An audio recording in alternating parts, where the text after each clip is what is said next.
Hey Gear Mortals, I'm Alex Nasla, and today we are checking out the DTP Beat Kit Pro 7 by LEWITT.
For those of you who are unfamiliar with LEWITT, they're a fairly new microphone company out of Austria. I've been hearing great things about their microphones for a while, and now we've finally gotten our hands on some, so let's dive right in. The DTP Beat Kit Pro 7 is a mic kit for drums. It comes in a nice big sturdy case. It includes two LCT 340 small diaphragm condenser mics for overheads, three DTP 340 TT tom mics, a MTP 440 DM snare mic, and a DTP 640 REX dual capsule kick drum mic for a total of 7 microphones. There are two things I want to mention about some of these mics.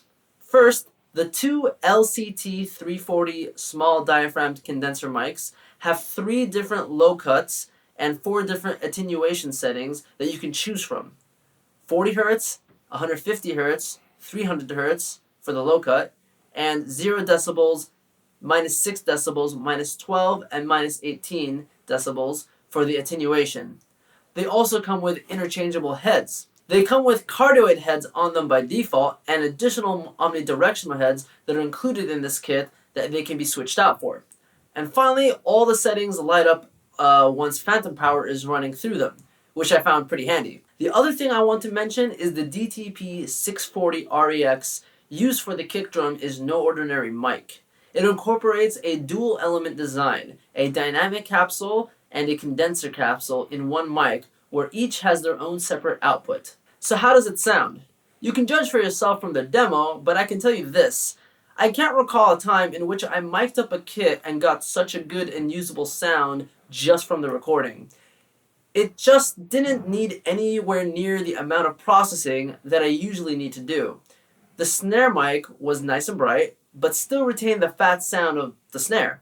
The overheads picked up the cymbals in great detail. Usually I run into the issue where the cymbals sound way too sizzly with too much going on in the high frequencies. The overhead mics captured the kit and the cymbals just right with no harshness in the upper frequencies. Very clear and defined. The tom mics were great at picking up the attack of the tom hits, and their supercardioid polar pattern made sure that isolation was the best it could be. In all 3 toms, I ran into no issues with bleed from other parts of the drum kit. Last but not least is my favorite part of the mic set. the DTP 640 REX kick drum mic. This microphone blew me away. I have never gotten a kick drum to sound so good without any processing at all. In fact, half the time I feel compelled to sample replace or augment a kick drum because a lot of the time it just doesn't sound good. With the DTP 640 REX, the kick didn't just sound good, it sounded great. Easily workable in any mix with minimal processing and effort. It's crazy to think how much a difference a microphone can make, and this is one of those instances where the microphone makes such a big difference that anyone listening to it would be able to immediately tell. It's by far the best kick drum sound I have ever gotten from a single microphone on a kick drum. My final thoughts on the LEWITT DTP Beat Kit Pro 7 are pretty short and simple. They're great. If you're looking for a full set of mics for your drum recordings, these are probably it. I've tried other kits in the past. In fact, before I was using the Beat Kit Pro 7, I was using the very popular drum mic kit by Audix. And the LEWITT, far and away, are all better mics for serious studio recording. You just can't do wrong with these. Alright guys, thanks for checking out this video. If you haven't already, please subscribe to the channel for more reviews and original content. And I will see you guys soon.